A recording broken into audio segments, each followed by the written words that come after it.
Hello friends, good morning. നമ്മുടെ Kerala TV സീരിയലിലേക്ക് എല്ലാവർക്കും സ്വാഗതം. നന്ദു വന്നപ്പോഴത്തേക്ക് നമ്മുടെ അനി അവിടെ നിന്ന് പോയി കഴിഞ്ഞു. പക്ഷേ ആ കേക്ക് അനി തനിക്ക് വേണ്ടി ഒരുക്കി വെച്ചതായതുകൊണ്ട് നന്ദു അത് മുറിച്ചു തനിയെ കഴിച്ചു. എന്നിട്ട് അവിടെ നിന്ന് അങ്ങ് പോകും. അപ്പോൾ അവിടെ ഉണ്ടായിരുന്ന ചെറുപ്പക്കാരൻ എന്നാലും ഇത് വല്ലാത്തൊരു നിരാശയായി പോയല്ലോ മേഡം എന്ന് പറഞ്ഞു. അപ്പോൾ ഈ കേക്ക് കളയണ്ടാന്ന് നന്ദു അയാളോട് പറഞ്ഞപ്പോഴാണ് പറയണത്. എന്നിട്ട് നന്ദു വീട്ടിലേക്കും പോയി. ആകെ തകർന്ന തരിപ്പണമായിട്ടാണ് നന്ദു റോഡിലൂടെ വരുന്നത്. അപ്പോൾ മകൾ വരാൻ താമസിക്കുന്നതിൻ്റെ സങ്കടത്തിലിരിക്കുകയാണ് കനകയും ഗോവിന്ദനും അവിടെ. അപ്പോൾ നാളെ പിറന്നാളായിട്ട് ഇന്നിനി അവൾക്ക് ആർക്കെങ്കിലും പാർട്ടി കൊടുത്തോ, ഇനി അതുകൊണ്ടാണോ അവൾ താമസിക്കുന്നത് എന്നൊക്കെ ഇങ്ങനെ അവിടെ ഇരുന്ന് കനക പറയുമ്പോൾ അത് തന്നെയാണ് കനക ഞാനും ആലോചിക്കുന്നതെന്ന് അച്ഛൻ അന്നേരം പറഞ്ഞു. അവളും അനിയും തമ്മിൽ ഇപ്പോഴും അടുപ്പമാണ് എന്ന് നവ്യ പറയുന്നു. അതിൽ വല്ല നേരെ ഉണ്ടാവുമോ എന്നൊക്കെ ചോദിക്കുക. അത് പിന്നെ അഭി പറയിക്കുന്നതായിരിക്കാനും വഴിയുണ്ട് അല്ലേ. അവൻ കള്ളം പറയാൻ വേണ്ടി മാത്രം ജീവിക്കുന്ന ഒരുത്തനാണല്ലോ എന്നൊക്കെ ഇങ്ങനെ ഗോവിന്ദേട്ടൻ പറയാം. അതുകൊണ്ട് അത് വിശ്വസിക്കാനും സാധിക്കില്ല എന്നൊക്കെ പറയുമ്പം പക്ഷേ നയനയ്ക്കും അങ്ങനെ ഒരു സംശയം ഇല്ലാതില്ല എന്നൊക്കെയുള്ള കാര്യം കനക അന്നേരം പറഞ്ഞു കേട്ടോ. അവൾ സംശയിക്കുന്നുണ്ടെങ്കിൽ അതത്ര നിസ്സാരമായിട്ട് നമുക്ക് തള്ളിക്കളയാനും പറ്റില്ല ഗോവിന്ദേട്ടാന്നും പറഞ്ഞു. അതിലെന്തെങ്കിലും ഒരു സത്യം ഉണ്ടാവുമെന്നും. അപ്പോൾ എന്തായാലും അവളെ ഒന്ന് ശ്രദ്ധിച്ചോളാൻ പറഞ്ഞു. എന്തോന്ന് ശ്രദ്ധിക്കാനാ, അവളിപ്പോൾ വലിയ പോലീസുകാരി ആയതുകൊണ്ടേ വേണ്ട എന്ത് പറഞ്ഞാലും നമ്മളത് വിശ്വസിച്ചേ പറ്റുള്ളൂ, അല്ലാതെ ഒരു രക്ഷയില്ല എന്ന് കനക പറഞ്ഞുകൊണ്ട് അവിടെ ഇരിക്കുവാണ്. അവനും ഇപ്പോൾ ഉത്തരവാദിത്വമൊക്കെ ഒരുപാടല്ലേ. മൂർത്തി ജ്വല്ലറിയുടെ MD എന്നൊക്കെ പറയുന്നത് അതത്ര ചെറിയ കാര്യമല്ലാണോ എന്നൊക്കെ പറഞ്ഞുകൊണ്ട് ഇങ്ങനെ ഇരിക്കുന്നു കനക. അപ്പോഴാണ് നമ്മുടെ നന്ദു കയറി വരുന്നത്. വന്നല്ലോ എടി, എന്നും വരുന്നതിനേക്കാളും നീ വൈകിയല്ലോ, എന്താ കാര്യം? നാളെ പിറന്നാളായിട്ട് നൈറ്റ് ഡ്യൂട്ടി ആണെന്നൊക്കെ പറഞ്ഞ് എവിടേക്കോ കറങ്ങിയിട്ട് വരുവാണല്ലോ എന്നൊക്കെ പറയുമ്പം എന്തൊക്കെയാ അമ്മ ഈ പറയുന്നതെന്ന് ചോദിച്ചു. ഞാൻ വേഷം പോലും മാറിയിട്ടില്ല എന്ന് നന്ദു അന്നേരത്തേക്കും പറഞ്ഞു. അപ്പം ഇനി നിനക്ക് നൈറ്റ് ഡ്യൂട്ടി ഇല്ലാതിരുന്നു എന്നങ്ങനെ ഞങ്ങൾ അറിഞ്ഞാ എങ്കിൽ ഞങ്ങൾ സംശയിക്കുന്നത് ശരിയാണെന്ന് നീ തന്നെ സമ്മതിച്ച് തരേണ്ടി വരുമെന്ന് പറയും. അച്ഛൻ്റെ അമ്മയുടെ സംശയം എന്താണെന്ന് ചോദിച്ചു നന്ദു. അപ്പോൾ അതെന്താണെന്ന് നിനക്ക് അറിയാമല്ലോ, പിന്നെ എന്തിനാ നീ ചോദിക്കുന്നേ? ഞങ്ങൾ പറഞ്ഞേക്കാം, ഓരോരുത്തൻ അവിടെ MD ആയിട്ട് വാലിൽ തീ പിടിച്ച് നടക്കുക. അതിന് നീ വെറുതെ ശല്യപ്പെടുത്താനൊന്നും ചെന്നേക്കരുത്, അവൻ്റെ ജോലി നീ ആയിട്ട് തടസ്സപ്പെടുത്താൻ നിന്നേക്കരുതെന്ന് പറയുമ്പം അമ്മ എന്തൊക്കെയാ അമ്മ ഈ പറയുന്നത്, എനിക്കൊന്നും മനസ്സിലാകുന്നില്ല എന്ന് പറഞ്ഞു നന്ദു. അല്ല, അമ്മ പറയുന്നതിൽ സത്യം ഇല്ലാതിരുന്നാൽ മതി മോളെ, വേറെ കുഴപ്പമൊന്നുമില്ല എന്ന് ഗോവിന്ദേട്ടൻ പറഞ്ഞു. എന്നെ ഒരു ജോലി എൻ്റെ മുകളിലുള്ള ഓഫീസേഴ്സ് ഏൽപ്പിച്ചാൽ എനിക്കത് കേട്ടേ പറ്റുമെന്ന് നന്ദു ഇവരോട് പറയുന്നു. അച്ഛൻ അന്നേരം അത് കേട്ട് തലയാട്ടി. അതിപ്പോൾ ബർത്ത്ഡേ ആയാലും ഓണം ആയാലും വിഷു ആയാലും എല്ലാം അങ്ങനെ തന്നെയാണെന്നും പറഞ്ഞു. അപ്പോൾ അതൊക്കെ നീ പറയുന്നത് ശരി തന്നെയാണ്. എല്ലാ വിഷുവിനും ഒന്നിച്ച് അമ്പലത്തിൽ പോകുന്ന ഒരു പതിവൊക്കെ ഉണ്ട്. അന്നെന്തായാലും ആദർശം നയനയൊക്കെ വരുമെന്നും ആ ഒരു ദിവസം അതൊക്കെ കഴിഞ്ഞിട്ട് ഡ്യൂട്ടി ഉണ്ടെങ്കിൽ പോകാവുള്ളൂ എന്ന് പറയുന്നു അച്ഛൻ. അത് നേരത്തെ തന്നെ പറഞ്ഞു വെക്കണമെന്നും വിഷുവിന് സദ്യയൊക്കെ കഴിച്ചിട്ട് സ്റ്റേഷനിൽ പോയാൽ മതിയെന്നും. അത് വിഷുവിൻ്റെ കാര്യമല്ലേ അച്ഛാ, ഇനി അതിനൊരു മാസം കിടക്കല്ലേ, അതൊന്നും കുഴപ്പമുള്ള കാര്യമൊന്നും അല്ല. പിന്നെ ഇത്തവണത്തെ വിഷു കഴിഞ്ഞ തവണത്തെ വിഷു പോലെ സന്തോഷത്തോടെ കഴിഞ്ഞു പോകുമെന്നൊന്നും തോന്നുന്നില്ല അച്ഛാ എന്ന് നന്ദു പറയുവാണ്. ആദർശേട്ടനും നയനേച്ചിയും കുടുംബത്തിന് പുറത്താണ്.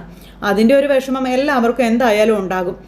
ഇനിയിപ്പോൾ ആദർശേട്ടൻ്റെ വീഴ്ചകൾ തിരുത്താതെ ആദർശേട്ടൻ മടങ്ങി പോവത്തുമില്ല.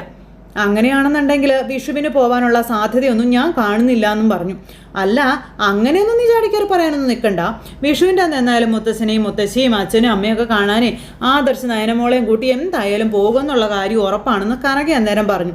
ഇതിപ്പോൾ ഇനി അങ്ങോട്ട് പോയില്ലെങ്കിലും അവരെന്തായാലും ഇങ്ങോട്ട് വരുമല്ലോ, ഇവിടെ വരാൻ തടസ്സമൊന്നുമില്ലല്ലോ, എന്താ അതല്ലേ ശരിയെന്നൊക്കെ കനക ചോദിക്കുമ്പോൾ എന്ത് തടസ്സം, ഈ വീട് പോലും ആദർശിൻ്റെ വീടല്ലേന്നും പിന്നെ അന്നേ ദിവസം നിനക്ക് വിഷു കൈനീട്ടം തരാനായിട്ട് അനി ഇങ്ങോട്ട് വരാതിരുന്നാൽ മതിയെന്ന് ഗോവിന്ദേട്ടൻ അന്നേരം നന്ദുവിനോട് പറഞ്ഞു. അതുപോലെ തന്നെ നീ അങ്ങോട്ട് പോവാനും പാടില്ല എന്ന്. അപ്പം ഞാൻ എന്തിനാ അച്ഛാ ആദർശേട്ടനും നയനേച്ചും ഇല്ലാത്ത ആ വീട്ടിലോട്ട് പോണേ? അതിൻ്റെ ആവശ്യം എന്താ എനിക്ക്? അച്ഛൻ്റെ മൂത്ത മോളെയും വിഷു ഉള്ളിൽ വെച്ച് നടക്കുന്ന മരുമോനെയും കാണാനാണോ ഞാൻ പോവേണ്ടത്? പിന്നെ കുഞ്ഞിന് എന്തെങ്കിലും ഒരു സമ്മാനം കൊടുക്കണമെന്നൊക്കെ എനിക്കുണ്ട്. അതിപ്പോൾ എനിക്ക് കൊടുക്കാൻ പറ്റിയില്ലെങ്കിൽ അമ്മ കൊണ്ടുപോയി കൊടുത്താലും മതിയെന്ന് പറഞ്ഞു. അത് കൊള്ളാം, നീ എന്തെങ്കിലും വാങ്ങിച്ചു കൊടുത്തെന്ന് അറിഞ്ഞാലേ അത് നവ്യ ദൂരേക്ക് വലിച്ചെറിയുന്നുള്ള കാര്യം ഉറപ്പാ. അവൾക്ക് നിന്നോട് ഇപ്പോൾ അത്രയ്ക്ക് ദേഷ്യം ഉണ്ടെന്നൊക്കെ പറഞ്ഞു കനക. അപ്പോൾ ചേച്ചി എന്തിനാ എന്നോട് വെറുതെ ദേഷ്യം കാണിക്കുന്നത്? ഞാൻ അബിയെ അറസ്റ്റ് ചെയ്തതാണ്. എന്നിൽ ചേച്ചി കാണുന്ന കുറ്റം അബി ആരാണെന്ന് ചേച്ചിക്ക് അറിയില്ല. അപ്പോൾ അതുകൊണ്ടാണ് ചേച്ചി ഇത്രയും വൈരാഗ്യം എന്നോട് കാണിക്കുന്നത്. ഞാൻ ആകെ വല്ലാണ്ടായിട്ടിരിക്കാം. ആ സമയത്ത് തന്നെ ഇതൊന്നും ഓർമ്മിപ്പിക്കേണ്ടെന്ന് പറഞ്ഞു നന്ദു അങ്ങ് പോകുമ്പോൾ നോക്ക്, എന്നാലും നീ കയറി വന്നത് തന്നെ നല്ല നിരാശയോടെയാണെന്ന് എനിക്ക് അറിയാമെന്നൊക്കെ പറഞ്ഞു കനക. എൻ്റെ പൊന്നമ്മ, ഇത് നിരാശയൊന്നും അല്ല, ക്ഷീണമാണ്. രാവിലെ ഡ്യൂട്ടിക്ക് കയറിയതാ, രാത്രി 1 മണിയായി. പിന്നെ മുഖത്ത് തെളിച്ചുണ്ടാവുമോ? അപ്പോൾ മോളെന്തെങ്കിലും കഴിച്ചിട്ടാണോ വന്നതെന്നൊക്കെ ചോദിച്ചു. അപ്പോൾ അതിപ്പോൾ എത്രയും സമയം കഴിക്കാതിരിക്കാൻ പറ്റുമോ വെച്ചാൽ കഴിച്ചതാണെന്നൊക്കെ പറഞ്ഞ് നന്ദു അകത്തേക്ക് കയറിപ്പോയി. നന്ദു കയറിപ്പോയപ്പോൾ ഇവർ രണ്ടുപേരും കൂടി സംശയത്തോടു കൂടി അനിയുടെ കാര്യം ഇവർ പറയുവാണ്.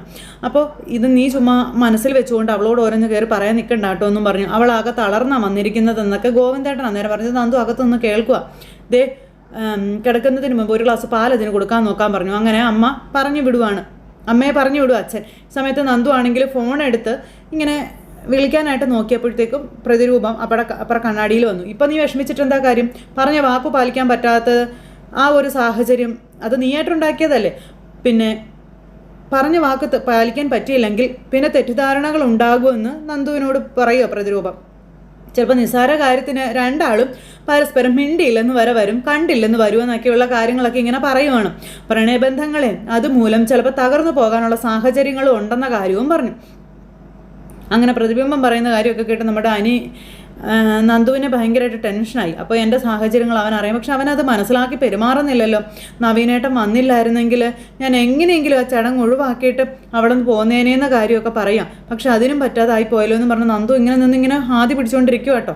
എന്ത് ചെയ്യണമെന്ന് നന്ദുവിനും അറിയാത്ത വല്ലാത്തൊരിത്. അപ്പോൾ അവൻ ഭയങ്കരമായിട്ട് ടെൻഷനായിട്ട് ഇരിക്കുമായിരിക്കും എന്ന് പറഞ്ഞ് ഫോൺ എടുത്ത് ഇങ്ങനെ വിളിക്കുകയാണ്. ഈ സമയത്ത് നമ്മുടെ അനിയുടെ മനസ്സിൽ ആ ഒരു വീഡിയോ കിടന്ന് കറങ്ങിക്കൊണ്ടിരിക്കുക. വേറെ ഒന്നുമല്ല, അവർ തമ്മിൽ കേക്ക് പരസ്പരം അങ്ങോട്ടും ഇങ്ങോട്ടും കൊടുക്കുന്നത്. അപ്പോൾ മൊത്തത്തിൽ ഇങ്ങനെ ഭയങ്കര എന്നാ പറയുന്നത് ടെൻഷൻ എനിക്ക്. ഈ സമയത്ത് നവീൻ അവിടെ വൈകി ചെന്നതിന് അമ്മ നവീനെ ചോദ്യം ചെയ്യുക. എന്താണ് അന്ന് ഇത്ര വൈകിയത്? ഭക്ഷണം വിളമ്പി വെച്ച് കാത്തിരുന്നാലും കൃത്യസമയത്ത് വരരുത് കേട്ടോ എന്നൊക്കെ പറഞ്ഞു. അപ്പോൾ അമ്മയുടെ അരികിൽ ഇരുന്ന് അടുക്കളയിൽ ഇരുന്ന് ഫുഡ് കഴിക്കുക മകൻ. അപ്പം എന്താ ഇന്ന് വല്ല പാർട്ടിയോ മറ്റോ ഉണ്ടായിരുന്നോ എന്ന് ചോദിച്ചു അച്ഛൻ. അപ്പോൾ ചെറിയൊരു ബർത്ത്ഡേ പാർട്ടി ഉണ്ടായിരുന്ന അച്ഛാ. ഒരു ആക്സിഡൻറ്റ് കേസുമായി ബന്ധപ്പെട്ട് 2-3 ചെറുപ്പക്കാരെ സ്റ്റേഷനിൽ നിന്ന് ജാമ്യത്തിൽ ഇറക്കാനായിട്ട് പോയതാ. അപ്പോൾ നമ്മുടെ നന്ദുവിൻ്റെ അടുത്തേ അന്നേരം അവളുടെ ബർത്ത്ഡേ ആണെന്ന് പോലീസുകാരെല്ലാവരും കൂടെ കേക്കൊക്കെ റെഡിയാക്കിയിട്ട് അവിടെ നിൽക്കുമായിരുന്നു. 12 മണി ആയാലല്ലേ അടുത്ത ദിവസം ആവുള്ളൂ. പിന്നെ അതിൽ പങ്കെടുത്തിട്ട് വരാമെന്ന് വിചാരിച്ചു, അത്രേ ഉള്ളൂ. അപ്പോൾ നീ അവിടുന്ന് ഭക്ഷണം കഴിക്കാത്തത് എന്താണെന്ന് അമ്മ ചോദിക്കുമ്പം അത് പിന്നെ കഴിക്കാതിരിക്കും അമ്മേ, അവിടെ പോലീസുകാരുടെ വക ചിക്കൻ ബിരിയാണിയൊക്കെ ഉണ്ടായിരുന്നു എന്നൊക്കെ ഇങ്ങനെ നവീൻ പറയാം. അഴിമതിരഹിതമായിട്ടുള്ള 3 മാസങ്ങളെന്നാണ് നന്ദു അവിടെ SI ആയതിനു ശേഷം ആ സ്റ്റേഷനെക്കുറിച്ച് പോലീസുകാർ പറഞ്ഞതെന്നൊക്കെ പറഞ്ഞപ്പം അവളൊരു തീപ്പൊരി ആണല്ലോടാ എന്നിങ്ങനെ മുത്തശ്ശൻ നവീനോട്. തീപ്പൊരിയാണെന്ന് മാത്രമല്ല, അവളുമായിട്ട് നമുക്ക് എത്ര അടുത്ത ബന്ധമുണ്ടെന്ന് പറഞ്ഞാലും ശരി നിയമം വിട്ട് അവളൊന്നും ചെയ്യത്തില്ല എന്നും നവീൻ ഇങ്ങനെ പറയുന്നു. അപ്പോൾ അത് കേട്ടപ്പോൾ അമ്മയ്ക്ക് ഇഷ്ടപ്പെട്ടില്ല. എനിക്ക് ആ പെണ്ണിനെ ഇഷ്ടമല്ല എന്നങ്ങനെ തീർത്തങ്ങ് പറഞ്ഞു കേട്ടോ.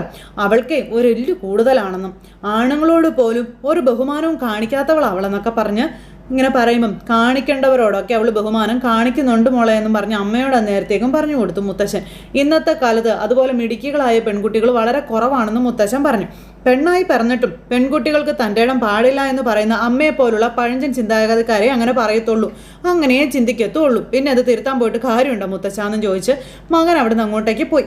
മകൻ അവിടെ നിന്ന് അങ്ങ് പോയി കഴിഞ്ഞപ്പോഴത്തേക്കും അമ്മ വന്ന് അച്ഛനോട്, അച്ഛാ അവന്തികയുടെ കാര്യം എന്താ? അപ്പോൾ വേണ്ട, അതൊരു സർപ്രൈസായിട്ട് അവൻ അറിഞ്ഞാൽ മതിയെന്ന് പറഞ്ഞു. അങ്ങനെ അതും പറഞ്ഞ് മുത്തശ്ശൻ അവിടുന്ന് പോയി. ചേച്ചി ഇവിടെ നല്ല പ്രതീക്ഷയിൽ നിൽക്കുക. അത് കഴിഞ്ഞതിന് ശേഷം പിന്നെ നമ്മുടെ അബി അവിടെ മൊബൈലിൽ എന്തോ കണ്ടുകൊണ്ടിരിക്കുന്നു. അപ്പോഴത്തേക്കും ചിലച്ചി അങ്ങോട്ടേക്ക് വന്നു. അമ്മേ, AN ജ്വല്ലറിയെ പിടിച്ചെടുക്കുക എന്ന് പറയുന്നത് അത്ര എളുപ്പമുള്ള കാര്യമല്ല അമ്മേ, ഇതൊന്ന് നോക്കിക്കാമേ എന്ന് പറഞ്ഞ് കാണിച്ചു കൊടുക്കുക. അപ്പോൾ ഈ ഒരു പരസ്യവും കാര്യങ്ങളെല്ലാം കണ്ട് ഞെട്ടി നിൽക്കുക ജലജി. എന്തായാലും നയന കളക്ഷൻസ് എന്ന് പറയുന്ന ആ ഒരു ബ്രാൻഡാണ് അവർ തകർത്ത് വാരിയിരിക്കുന്നതെന്ന കാര്യം പറയുവാണേ. ഇത്തവണ കഥ മറിച്ചാകും ഉറപ്പാ. കഴിഞ്ഞ വിഷുവിന് നയന കളക്ഷൻസ് മൂവ് ചെയ്തത് എത്രത്തോളമാണെന്ന് നമുക്കറിയാമല്ലോ. പക്ഷേ ഈ വിഷു അത് AN ജ്വല്ലറി തൂക്കുമെന്നുള്ള കാര്യം ഉറപ്പാണെന്ന് പറഞ്ഞു. നയന കളക്ഷൻസ് ടച്ച് പിടിച്ചതോടെ അവൾ തറവാട്ടമ്മ ആയതല്ലേടാ. ഇനിയിപ്പോൾ എന്തായാലും അതുണ്ടാവില്ലല്ലോ. നിന്റെ മുത്തശ്ശനൊക്കെ അവൾ ബുദ്ധിയുള്ള പെണ്ണാണെന്നും പറഞ്ഞ് പാടി പുകഴ്ത്തി നടക്കുമായിരുന്നില്ലേ? അതുമാത്രമാണോ അമ്മേ അവൾക്ക് ആരൊക്കെ ശമ്പളമല്ലേ കൊടുത്തുകൊണ്ടിരുന്നത്? പിന്നെ മറ്റൊരു കാര്യം എന്ന് പറഞ്ഞിട്ടുണ്ടെങ്കിൽ എന്നെ പുറത്താക്കിയവനാണ് ഇപ്പോൾ മൂർത്തി ജ്വല്ലറിയുടെ MD. അങ്ങനെയുള്ളപ്പോൾ കമ്പനി ഒരിക്കലും മുകളിലോട്ട് പോകാൻ പാടില്ല. പിന്നെ ആദർശിനേക്കാളും മോശം പ്രകടനമായിരിക്കണം അനിയുടേത്. അങ്ങനെ സംഭവിച്ചില്ല എങ്കിൽ ആദർശ് എന്തെങ്കിലും മടങ്ങി വന്നാൽ അനിയനും ചേട്ടനും കൂടെ മൊത്തത്തിൽ അങ്ങ് വിഴുങ്ങിയേക്കുമെന്നൊക്കെ പറഞ്ഞു കൊടുക്കുക. അവിടെ പിന്നെ മറ്റുള്ളവരൊക്കെ നോക്കൂത്തിയായിട്ട് നിൽക്കേണ്ടി വരുമെന്നും. ഇവിടെ വരുത്തിയില്ലേ മകനും മരുമകളും വീട് വിട്ടുപോയതിൻ്റെ സങ്കടത്തിലിരിക്കുന്നവൾ. അതിൻ്റെ കൂടെ ഇതും കൂടി ആകുമ്പോഴേ അവൾക്കത് നമ്മൾ ചിന്തിക്കുന്നതിനേക്കാളും വലിയ ഷോക്കായിട്ട് മാറുവാടാന്നൊക്കെ പറഞ്ഞ് ജലജ ദേവയാനെ പിരികേറ്റാൻ പോവുകയാണ്. അതുമാത്രമല്ല, നവ്യ നിൻ്റെ ജീവിതത്തിലുള്ളിടത്തോളം കാലം അവളെ കൊണ്ട് നിനക്ക് ജീവിക്കാൻ സുവർണ അവസരമല്ലേടാ നിനക്ക് വന്നിരിക്കുന്നതെന്നൊക്കെ ചോദിക്കുവാണ് ജലജ. AN ജ്വല്ലറിയുടെ മോഡലാണ് ഇപ്പം നവ്യ. ആ ജ്വല്ലറി തഴച്ചു വളരുമ്പോഴേ അതിൻ്റെ ഭാഗമായ എല്ലാവർക്കും അതിൻ്റെ ഗുണം കിട്ടുമെന്നുള്ള കാര്യം ഉറപ്പല്ലേടാന്നും ചോദിച്ചു. അതുമാത്രമല്ല, നവ്യക്ക് ഇപ്പം തന്നെ നമ്മളാരും പ്രതീക്ഷിക്കാത്ത പ്രതിഫലമാണ് അവർ കൊടുത്തുകൊണ്ടിരിക്കുന്നത്. ഇനിയും അത് വർദ്ധിക്കാനുള്ള സാധ്യതയൊക്കെ ഉണ്ട്. ചുരുക്കി പറഞ്ഞു കഴിഞ്ഞാലേ കൈ നനയാതെ മീൻ പിടിക്കാൻ കിട്ടിയ ഒരു അവസരമാണ് നിനക്ക് കിട്ടിയിരിക്കുന്നത്. അത് നീ മാക്സിമം ഉപയോഗപ്പെടുത്താൻ പറഞ്ഞു. മൂർത്തി ജ്വല്ലറി തകരുന്നതിനനുസരിച്ച് അമ്മായിയുടെയും ഈ വീട്ടിലുള്ളവരുടെയും ദേഷ്യം കൂടിയാൽ നവ്യെ സത്യങ്ങളും അറിയാനുള്ള സാധ്യത കൂടുതലാണ് അമ്മയെന്ന് അബി അന്നേരം പറഞ്ഞു കൊടുത്തു. പിന്നെ നടന്ന കാര്യങ്ങളൊക്കെ അവൾ അറിഞ്ഞാലേ നമ്മൾ ചിന്തിക്കുന്നത് പോലെ ഒന്നും നടക്കാനും വഴിയില്ലാന്നും. അതിന് നീ ഒരു മുഴ മുന്നേ അങ്ങ് എറിഞ്ഞേക്കാൻ പറഞ്ഞു ജലജ അന്നേരം മകനോട്. എടാ, നാളെ നവ്യ സത്യം അറിയുകയാണെങ്കിൽ ആ സമയത്ത് അവൾ അത് വിശ്വസിക്കാതിരിക്കാനുള്ള കാര്യങ്ങൾ നീ ഇപ്പോഴേ ചെയ്തു വെക്കാൻ പറഞ്ഞു അമ്മ മോനോട്. അങ്ങനെ രണ്ടെണ്ണങ്ങളും കൂടെ വക്രബുദ്ധി ഉപയോഗിച്ച് കുറേ കാര്യങ്ങൾ പ്ലാൻ ചെയ്യുക. നമ്മൾ അതൊക്കെ നേരത്തെ തന്നെ പ്ലാൻ ചെയ്ത കാര്യങ്ങളല്ലേടാന്ന് ചോദിച്ചു. ഞാൻ അതിനൊക്കെ വേണ്ടി ചിലതൊക്കെ ചെയ്യുന്നുണ്ടമ്മയെന്ന് പറഞ്ഞു. ദേവയാനിയുടെ നാവിൽ നിന്ന് സത്യങ്ങൾ പുറത്തു വരാൻ വലിയ താമസമൊന്നും ഇല്ലടാ. അങ്ങനെ പുറത്തു വന്നാൽ സ്വന്തം മകനും മരുമകളും വീട് വിട്ടു പോയതിൻ്റെ ദേഷ്യത്തിൽ അവളുണ്ടാക്കിയ കഥകളാണെന്ന് നവ്യ അങ്ങ് വിശ്വസിച്ചേക്കണം. അങ്ങനെ വേണം അതിനെ വരുത്തി തീർക്കാൻ. അമ്മ പറയുന്നതൊക്കെ ശരിയാ.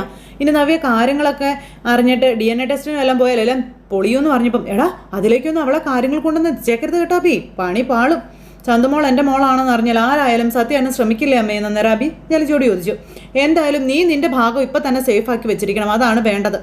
പരമാവധി നമുക്ക് ദേവയാനിയെ താണു വണങ്ങി നിൽക്കാം, അതേ രക്ഷയുള്ളൂ. അല്ലാതെ മറ്റൊരു വഴിയില്ല. നീ തെറ്റുകാരനായതുകൊണ്ട് നിനക്കതിനൊരു മടിയും കാണത്തില്ല. എന്നാലേ ചില നേരത്തെ എൻ്റെ എല്ലാ നിയന്ത്രണവും നഷ്ടപ്പെട്ടുകൊണ്ടിരിക്കുക, നിനക്കറിയാവോന്ന് ചോദിച്ചു. അങ്ങനെ ഒരു നിമിഷത്തിൽ ഞാൻ അവരെ എന്തെങ്കിലും പറഞ്ഞു പോയാലേ അവരവരുടെ തനി ഗുണം കാണിക്കുമെന്നുള്ള കാര്യം ഉറപ്പാണെന്നും ആ നേരത്ത് നവ്യൊന്ന് ഭയപ്പെടുത്തി നിർത്തിക്കോളണമെന്നും പറയുവാണ് ജലജ അഭിയോട്. നിന്റെ മുഖത്ത് കരുവാരി തേക്കാൻ വേണ്ടി ചന്തുമോള് നിന്റെ മോളാണെന്ന് ഇവിടെയുള്ളവരൊക്കെ സ്ഥാപിക്കാൻ ശ്രമിക്കുന്നതെന്ന് നീ സംസാരം കിട്ടുമ്പോഴൊക്കെ നവ്യയോട് പറയണം. ഇപ്പോൾ അവൾക്ക് അങ്ങനെ ഒരു തോന്നലും ഉണ്ട്. അതുകൊണ്ട് അവൾ ചിലപ്പോൾ DNA ടെസ്റ്റിനൊന്നും ശ്രമിക്കണമെന്നും ഇല്ലടാ. ഞാനെന്തായാലും ഈ മാളവിക കളക്ഷൻസിൻ്റെ കാര്യം അഹങ്കാരി ദേവയാനിയോടൊന്ന് പറയട്ടെ എന്ന് പറഞ്ഞുകൊണ്ട് ജലജ അവിടെ നിന്ന് നേരെ അടുക്കള പിടിക്കാൻ നോക്കി. അബി ഇങ്ങനെ പേടിച്ച് വരച്ച് അവിടെ നിൽക്കുക. ഈ സമയത്ത് ദേവയാനി അടുക്കളയിൽ ഓരോന്ന് ചെയ്തുകൊണ്ടിരിക്കുന്നു. അമ്മ മുത്തശ്ശി അവിടെ നിന്ന് പച്ചക്കറി അരിഞ്ഞുകൊണ്ടിരിക്കുകയാണ്. അപ്പോഴാണ് ജലജ അങ്ങോട്ടേക്ക് ചെല്ലുന്നത്.